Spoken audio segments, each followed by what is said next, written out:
First contact and betrayal. The vast expanse of space had always beckoned humanity, a siren call of endless possibility and adventure.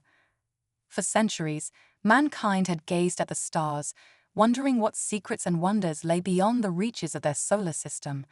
In the year 2157, they finally got their answer. The day the Galactic Confederacy arrived in Earth's orbit started like any other. Dr. Samara Patel, lead scientist at the Global Space Initiative, was reviewing data from the latest deep space scans when the alarms began blaring.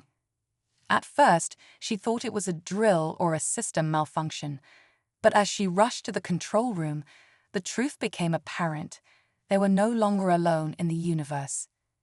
The alien ships appeared suddenly, as if materializing out of thin air. Sleek, crystalline vessels that dwarfed even the largest human space stations, they hung silently in the sky, a breathtaking and terrifying sight. Panic gripped the nations of Earth as governments scrambled to respond to this unprecedented event. It was in this moment of chaos that Dr. Patel found herself thrust into the spotlight. As one of the world's leading experts on theoretical alien biology and communication, she was quickly whisked away to a hastily assembled team of Earth's brightest minds, tasked with establishing first contact. The next few days were a whirlwind of activity. The aliens, calling themselves the Zarkol, proved to be surprisingly adept at learning human languages. They claimed to be representatives of a vast galactic community, extending an invitation for humanity to join their ranks. Their promises were grand: advanced technology, interstellar travel, and a golden age of progress for Earth. Captain Marcus Chen of the United Earth Defense Force watched the proceedings with a wary eye. A veteran of the Mars conflict, he had seen firsthand how quickly situations could escalate. While the politicians and scientists were captivated by the Zarkol's promises, Chen couldn't shake the feeling that something was off. As Earth's leaders debated whether to accept the Zarkol's offer, Dr. Patel worked tirelessly to understand their new visitors. She marveled at their advanced technology and the wealth of knowledge they seemed willing to share. But like Captain Chen, she couldn't ignore the nagging doubt in the back of her mind. It was during one of her late-night study sessions that Dr. Patel stumbled upon a discrepancy in the Zarkol's translated texts. A single phrase, easily overlooked, that hinted at a darker purpose behind their visit. With growing horror, she began to unravel the true nature of the Galactic Confederacy's intentions. But her discovery came too late. As Earth's leaders prepared to sign the treaty that would induct humanity into the Galactic Confederacy, the Zarkol revealed their true colors. In a coordinated strike that caught the planet completely off guard, they unleashed a devastating attack on Earth's major cities. The skies turned red with fire as Zarkol weapons rained down destruction. Millions perished in the first hours of the assault, with children being specifically targeted in a cruel strategy to break humanity's will to resist. The global defense networks, impressive by Earth standards, proved woefully inadequate against the advanced alien technology. Captain Chen found himself in the thick of the fighting, coordinating what little resistance humanity could muster. As he watched his fellow soldiers fall to the relentless Zarkol onslaught, he realized that this was no ordinary war. This was a fight for the very survival of their species. Dr. Patel, trapped in the ruins of the Global Space Initiative headquarters, frantically worked to decrypt more of the Zarkol's communications. What she uncovered chilled her to the bone. The Galactic Confederacy was no benevolent alliance, but a tyrannical empire that systematically eradicated or enslaved any species they encountered. Humanity was just the latest in a long line of victims. As the first day of the invasion drew to a close, the situation seemed hopeless. Earth's major cities lay in ruins, its militaries in disarray, and its people gripped by terror. But in the darkness of that terrible night, the seeds of resistance were already beginning to take root. Survivors began to band together, sharing resources and information. Underground networks formed, linking pockets of humanity across the globe.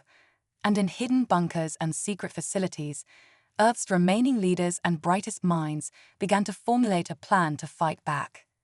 Dr. Patel, having escaped the destruction of her facility, found herself working alongside Captain Chen and a diverse group of survivors.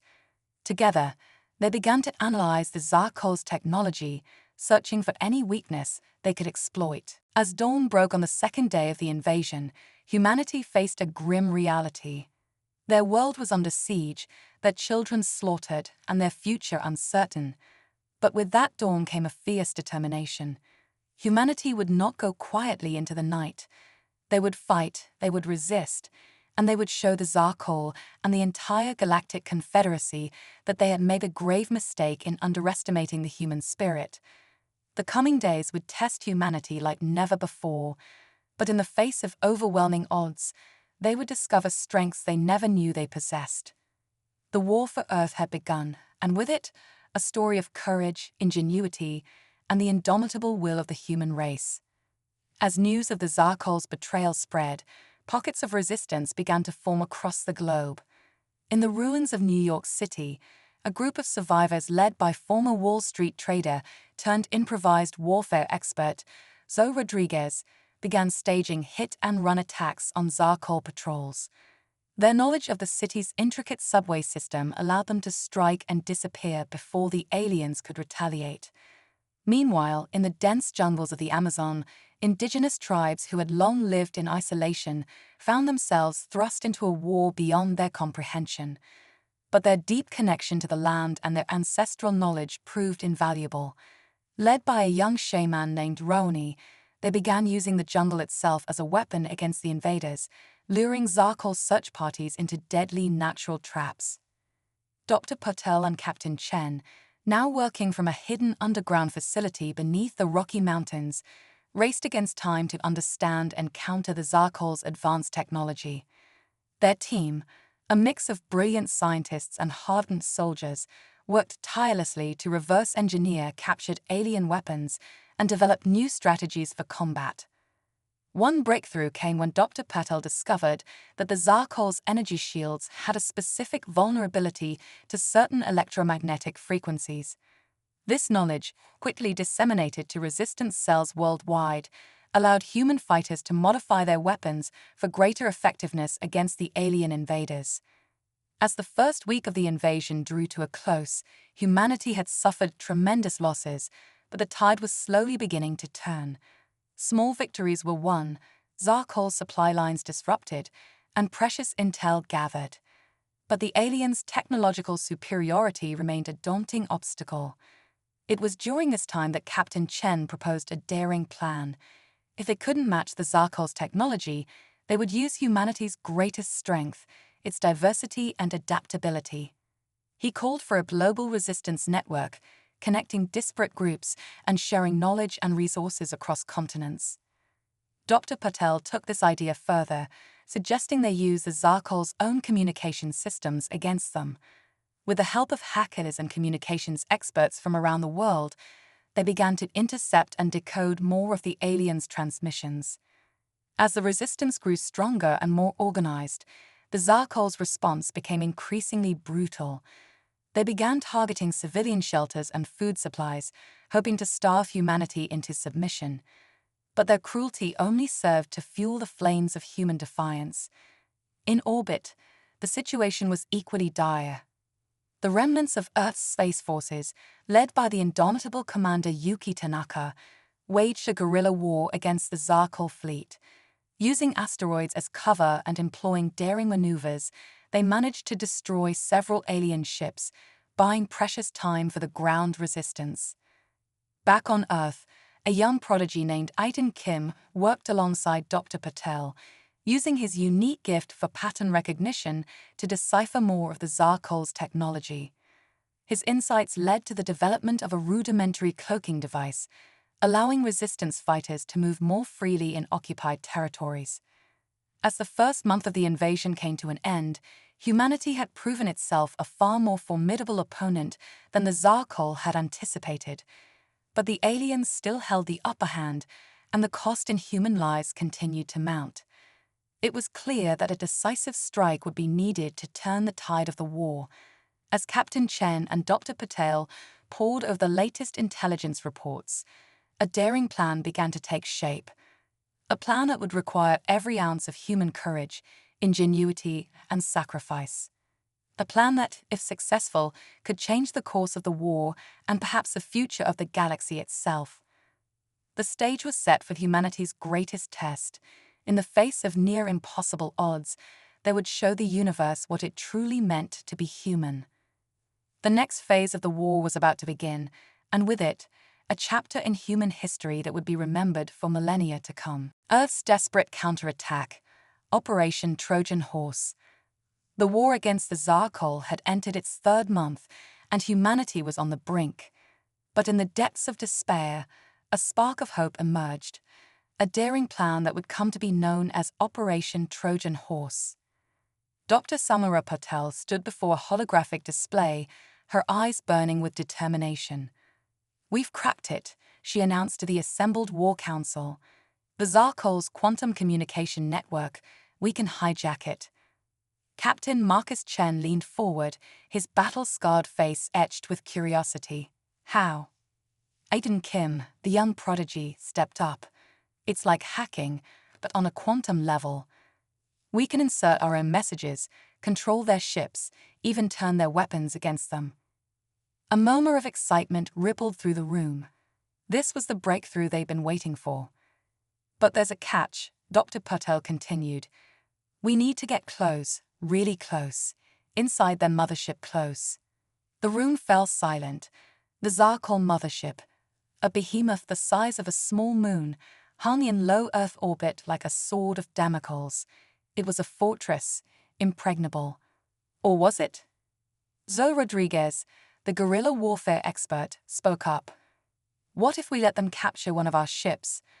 A Trojan horse, filled with our best hackers and soldiers." The plan was insane, suicidal even. But in war, sometimes insanity is the only sane response.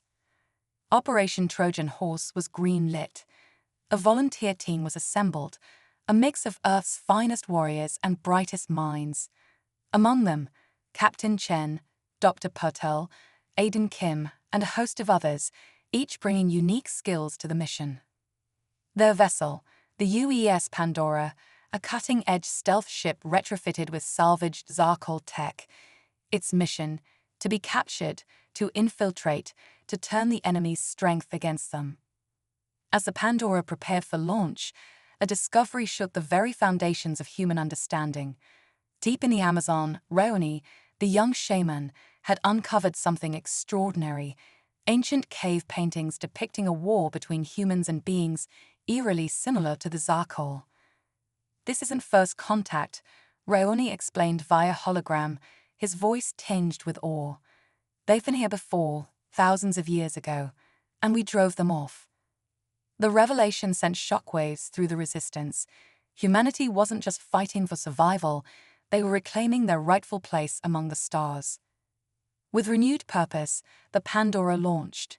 The plan worked almost too well. The Zarkol, overconfident, took the bait. The ship was captured, brought into the cavernous hangar of the alien mothership.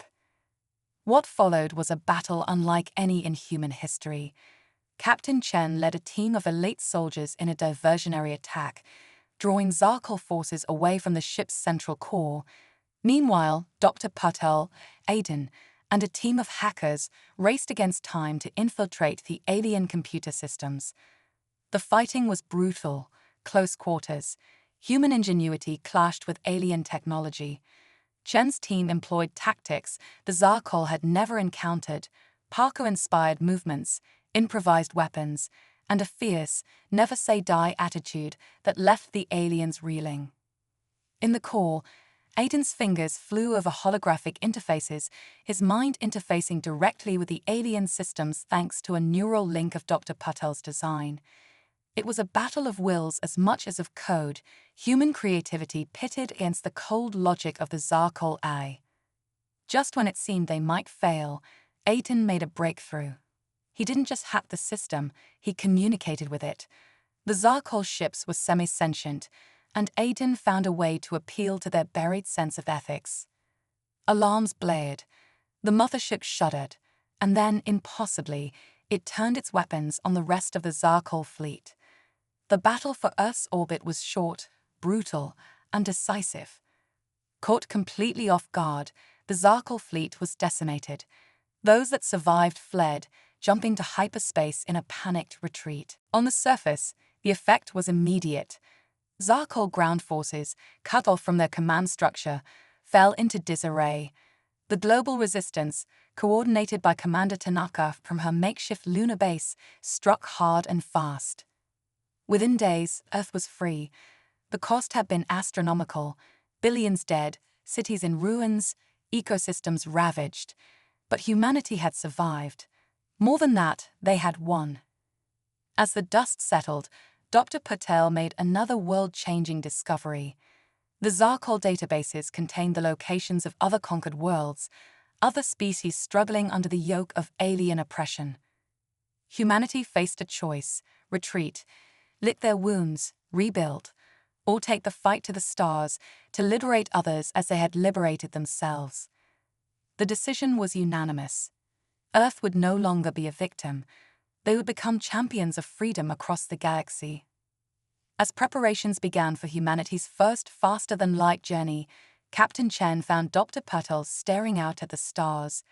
"Ready to make history?" he asked. She smiled, a mix of excitement and determination in her eyes. "We already have. Now it's time to reshape the future." The Pandora, rechristened Hope's Dawn, prepared for launch. On board, a crew of Earth's finest: soldiers, scientists, diplomats. Their mission: to forge alliances, liberate the oppressed, and show the galaxy that humanity was a force to be reckoned with. As the ship disappeared into the depths of space, one thing was clear: the galaxy would never be the same again. The legend of humanity's indomitable spirit was about to spread across the stars. The quantum nexus, humanity's cosmic awakening. As the Hope's Dawn ventured into the cosmic unknown, Earth underwent a transformation unlike any in human history. The aftermath of the Zarkol invasion had left humanity forever changed, awakening dormant potentials that would reshape their destiny. Dr. Samira Patel, now head of the newly formed Terran Science Directorate, made a groundbreaking discovery. The intense exposure to Zarkol technology had triggered a quantum evolution in human DNA. People across the globe were manifesting abilities that defied conventional science. "We're calling it the quantum nexus," Dr. Patel explained to a stunned United Earth Council. "It's as if the human genome has become entangled with the fabric of spacetime itself." Reports flooded in from around the world. In the neon-lit streets of Neo-Tokyo, a street artist named Hiro could now manipulate light and shadow with his thoughts, creating living murals that danced across buildings. Deep in the Australian outback, an Aboriginal elder named Marley found she could communicate with the planet itself, sensing shifts in the Earth's magnetic field and predicting natural disasters with uncanny accuracy. But it was Aiden Kim, the young prodigy, who exhibited the most astonishing transformation. His mind had become a living quantum computer, able to process and manipulate data at speeds that made even the most advanced AI seem primitive by comparison. Captain Marcus Chen, watching this cosmic evolution unfold from the bridge of the Hope's Dawn, realized the implications. "We're not just exploring space," he transmitted back to Earth. "We're becoming one with it." As humanity grappled with its newfound abilities, a message arrived from the depths of space. It was faint, encoded in a language older than human civilization itself. But thanks to the quantum nexus, Aiden was able to decipher it almost instantaneously. "It's an invitation," he announced, his eyes glowing with an otherworldly light. "From something called the Cosmic Conclave. They've been watching us, waiting for us to reach this stage of evolution." The message revealed a stunning truth. Earth was not just another planet, but a cosmic nexus point, a place where the barriers between dimensions were thin. The Zarkol invasion had been an attempt to harness this power, but in defeating them, humanity had proven itself worthy of a greater destiny. Dr. Patel, working with a global team of scientists and newly emerged quantum sensitives, began to unravel the secrets of this cosmic convergence. They discovered ancient structures hidden beneath the Earth's surface, quantum gateways that had lain dormant for millennia. In the Himalayas, a team led by Zoe Rodriguez uncovered a massive alien artifact, a city-sized machine that seemed to pulse with living energy. As they studied it, they realized it was part of a galactic network, a way to instantly travel vast distances across the universe. But with great power came great danger. Other alien races, drawn by the awakening of Earth's cosmic potential, began to converge on the solar system. Some came in peace, seeking alliance. Others, like the cybernetic Vorax Collective, saw Earth as a prize to be conquered. Humanity faced a choice: isolate themselves and focus on defense, or embrace their new role as cosmic citizens and face the challenges head-on. The decision came not from any government or leader, but from a collective awakening. Millions of humans, their minds linked through the quantum nexus, reached a consensus in an instant. Earth would not hide. They would meet the universe head-on. Operation Starbridge was launched. Using the ancient gateways and their newfound abilities, humanity began to establish outposts across the galaxy. They made contact with other species who had suffered under Zarkul rule, forming alliances and sharing their knowledge of quantum evolution. But the greatest challenge lay ahead. The Cosmic Conclave's invitations spoke of a gathering, a meeting of the most advanced civilizations in the universe. Earth was to be the host, the nexus point where the fate of entire galaxies would be decided. As preparations for this cosmic summit began, strange phenomena began to occur across the planet. Rifts in space-time opened randomly, offering glimpses into other dimensions. Children born after the invasion exhibited abilities that seemed almost godlike, manipulating reality itself.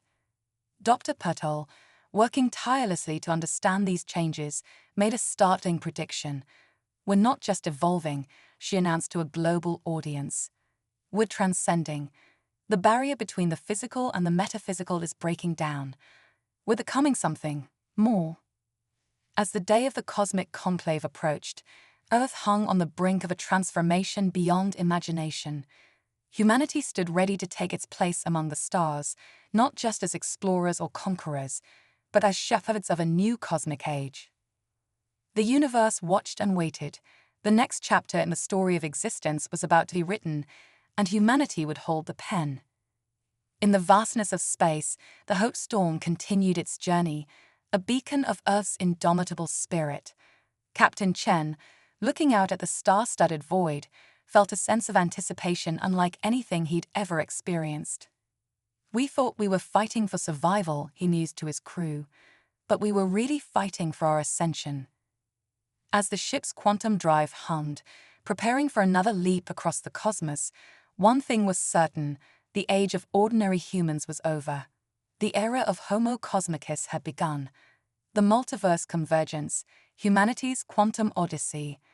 As Earth prepared to host the Cosmic Conclave, a new crisis emerged that would challenge humanity's newfound powers and place in the universe.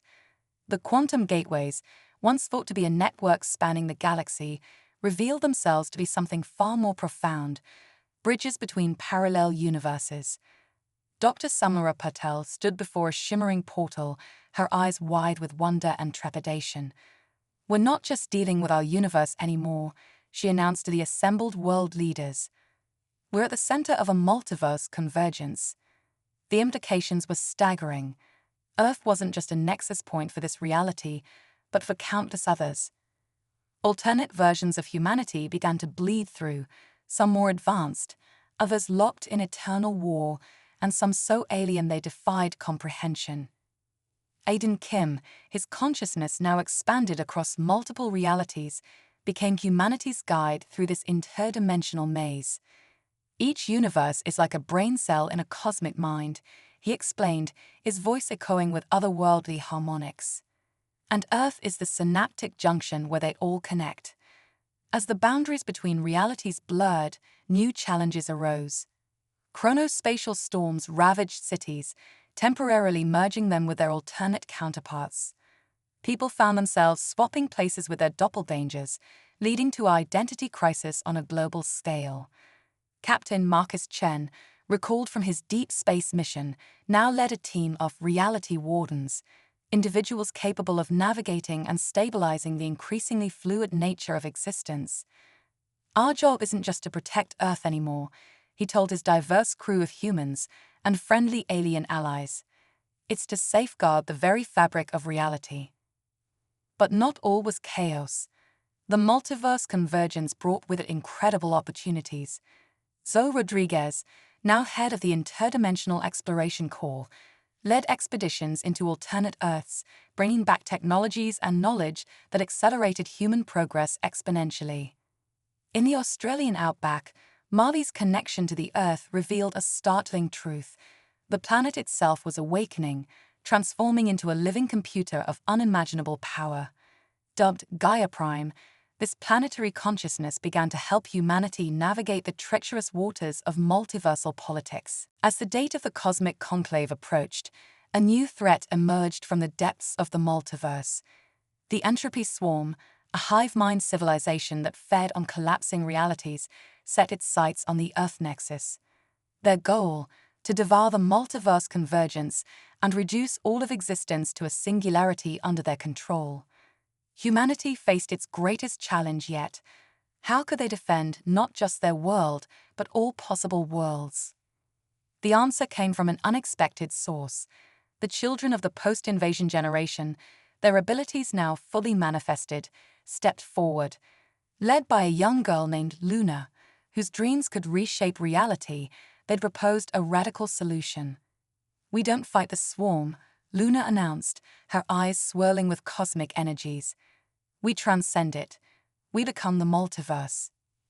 What followed was the most audacious plan in human history. Using the quantum gateways and the power of Gaia Prime, humanity would distribute its consciousness across all realities. Every human would become a multiversal being, existing simultaneously in infinite worlds. As the entropy swarm descended upon Earth, the plan was put into action. In a blinding flash of quantum energy, humanity evolved. The experience defied description. Every human found themselves living countless lives across infinite realities, their minds expanded beyond the confines of single-universe thinking. They were farmers on pastoral worlds, starship captains in advanced civilizations, energy beings in realities where matter never formed, all at once. The entropy swarm, faced with a humanity that existed everywhere and everywhen, found itself unable to consume what it could not isolate. In a twist of cosmic irony, the swarm itself was absorbed into the new human oversoul, its drive for unity finally fulfilled. As the light of transformation faded, Earth found itself at the center of a new cosmic order. Humanity had become the caretakers of the multiverse, guardians of infinite possibilities. The cosmic conclave, when it finally convened, was unlike anything even the oldest civilizations had witnessed. Representatives from across the multiverse gathered on an Earth that existed in all realities simultaneously. The children of humanity, led by Luna, took center stage, for they were the bridge between what was and what could be. Dr. Patel, her consciousness spanning billions of lives across the multiverse, smiled as she watched the proceedings. "We thought we were reaching for the stars," she mused, "but we've become them instead." In the infinitude of existence, Captain Chen found himself on the bridge of a ship that sailed the seas of possibility itself. "Our journey never ends," he told his multiversal crew. "Every moment is a new adventure, every decision a universe born." And so, humanity entered a new phase of existence. No longer bound by the limits of one world or one reality, they became the shepherds of creation itself. The children of Earth, once so vulnerable, were now the caretakers of all that was, is, and could be. As for the Zarkol and other would-be conquerors, they found themselves facing not a single defiant world, but an entire multiverse of humanity, infinite in its diversity and unbreakable in its unity. The story of humanity had become the story of existence itself, ever-changing, ever-growing, and filled with endless possibility.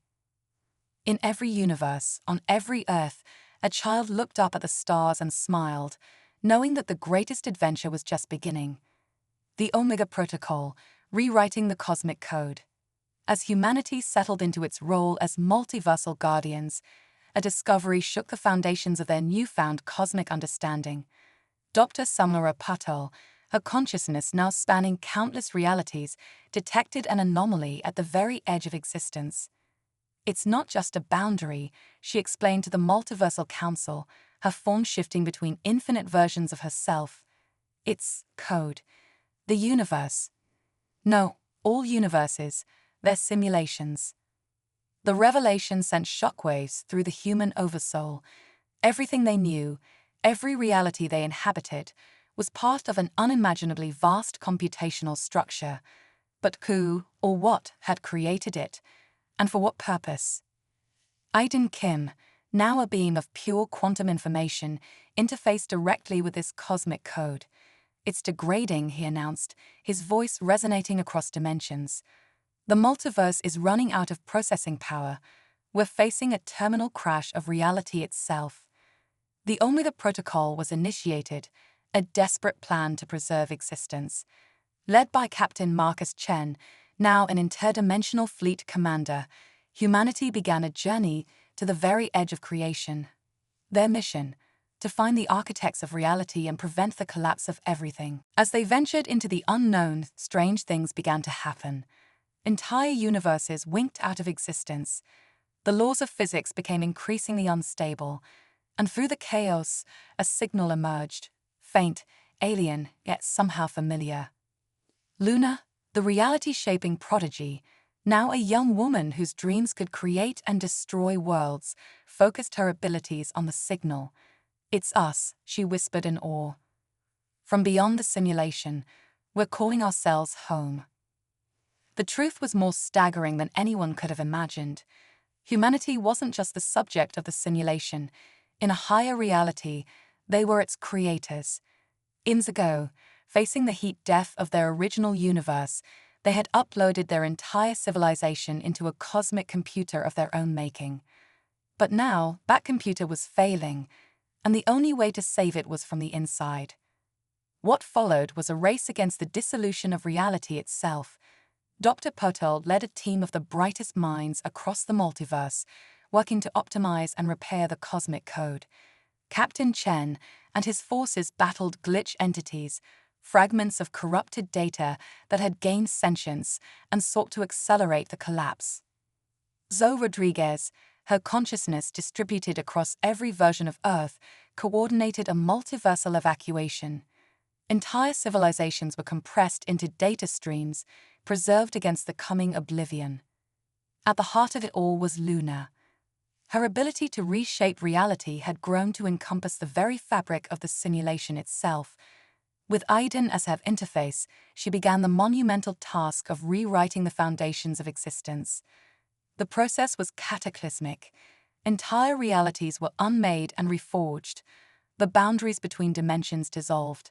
Past, present, and future ceased to have meaning as time itself was rewritten. In the final moments, as the old multiverse collapsed around them, Luna enacted her ultimate creation. A new reality, built on the preserved essence of the old, but transcending its limitations. A universe where thought and matter were one, where every being was both individual and part of the greater cosmic whole. As the new dawn of existence bloomed, humanity found itself transformed once again.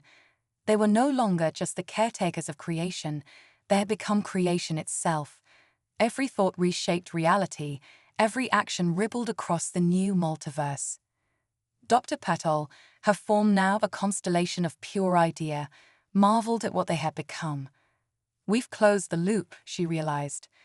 "We created ourselves, saved ourselves, and now we'll guide ourselves to even greater heights." Captain Chen, now a cosmic force embodying the principle of exploration, felt the infinite possibilities stretching before him. "Every moment is a new universe," he declared. "Every choice, a new reality to shepherd." Aiden, once a child prodigy, now the living embodiment of cosmic computation, saw the elegant beauty in it all. "We've transcended the simulation," he said. we've become the ultimate open-world experience. And Luna, the architect of the new existence, smiled as she watched the first new civilizations emerge in this rewritten cosmos. The story never ends, she mused. It just evolves. In this new reality, the old threats, the Zarkol, the entropy swarm, even the impending cosmic crash, were like half-remembered dreams. But their legacy remained, a reminder of the challenges overcome and the strength found in unity. As for Earth, it existed in every possible state, sometimes a humble cradle of life, sometimes a shining beacon of civilization, always the nexus from which humanity's great journey began. The children of this new cosmos looked up at skies filled with infinite possibility, their very thoughts shaping the worlds around them. They knew that every story was true, every dream a reality waiting to be explored. And so, humanity's greatest adventure continued, no longer bound by the limits of physics, biology, or even imagination. They had become the authors of existence itself. The multiverse was their canvas, and the cosmic code their brush. In every moment, across infinite realities, a new chapter of the ultimate story was being written, and it was glorious.